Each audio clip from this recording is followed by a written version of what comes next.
are Stonehorns with Harpoon launchers an eco? This was a request, and honestly I'm still not sure what I saw in the demo combats in all respects. The unit has obvious value, but I think my attempts were as much what not to do as what to do. So let's learn from my mistakes and put on a good show, shall we? Recruited for 2100 gold and 525 upkeep per turn, which is a lot of teeth in orc parlance. On Ultra, this single entity comes with 9616 health, it has 110 armor, pretty robust, 20 missile resistance, 70 leadership, 66 speed, and almost top tier 120 charge speed, melee attack 40 to start with, attack interval of 3.8, so slightly less downtime between animations than average. It's a big boy, so animations last a bit. Splash target size is only medium, but max target damage is a respectable 8.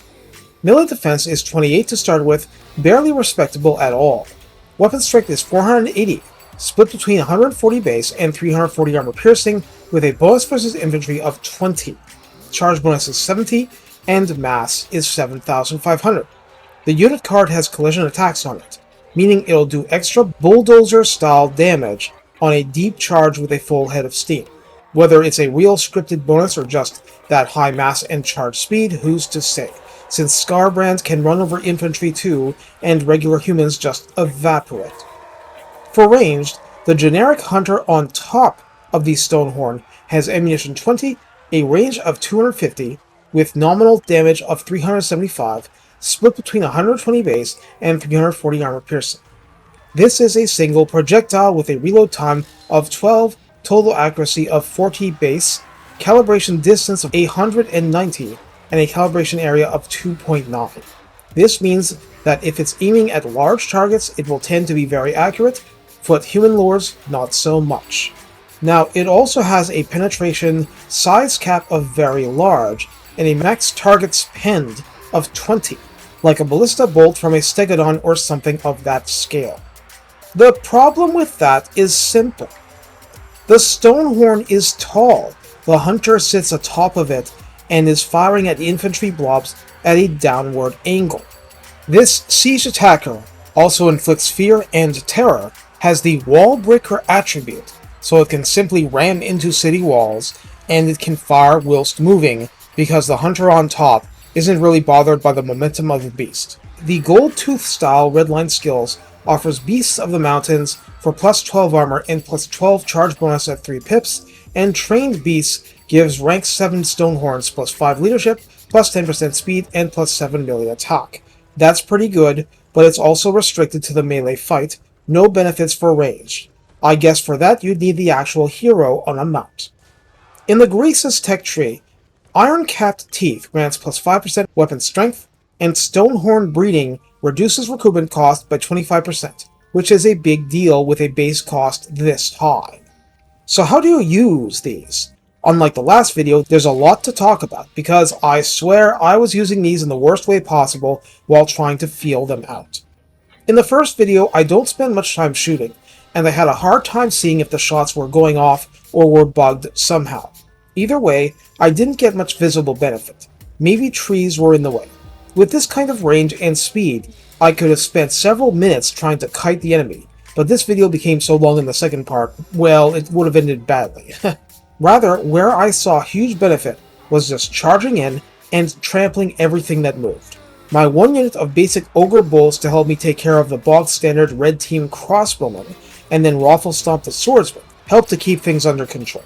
On the charge, the armor piercing and charge bonus make the Stonehorn an honorary chariot, something akin to a Chaos Dwarf war machine, but made of flesh and bone.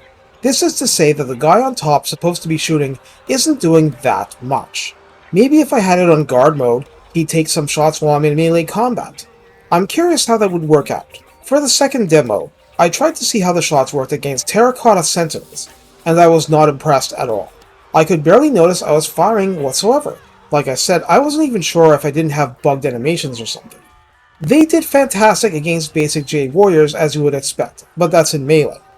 Compared to Soul Grinders of Zeech, well, the Grinders are actually a lot better at sniping large single entities due to their bonus. Of course the penetration is only 5, and the other 4 shots stream behind the first, so they'll do some pen with infantry by luck, but damage doesn't increase with health pools on Ultra.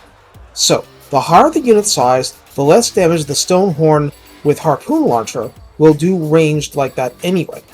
Basically, it's unreliable and clearly inferior to the Soul Grinder competition. Now, in melee, oh wow, it's not even close. The Stonehorn is far superior. This is a juggernaut in every meaningful way, and should be abused to the full extent of its capacity. Fatigue eventually gets to you, but short of that, well, anything braced that expects to slow you down might well get run over badly. Now, I will make one objection.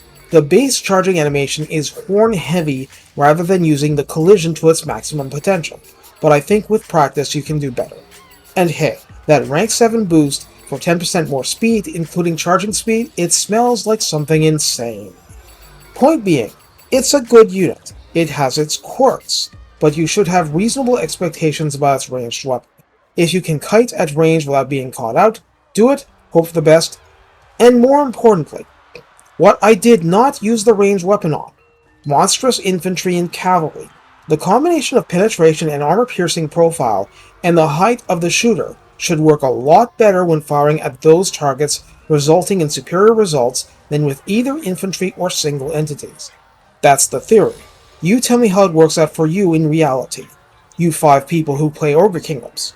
For single entity sniping, I'm sure the Soul Grinder of Tzeentch and anything else with a major anti-large bonus will outdo it, but those penetration numbers might do wonders against the right target. Take care, and have fun being the ox that inflicts the gore.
Grind their bones!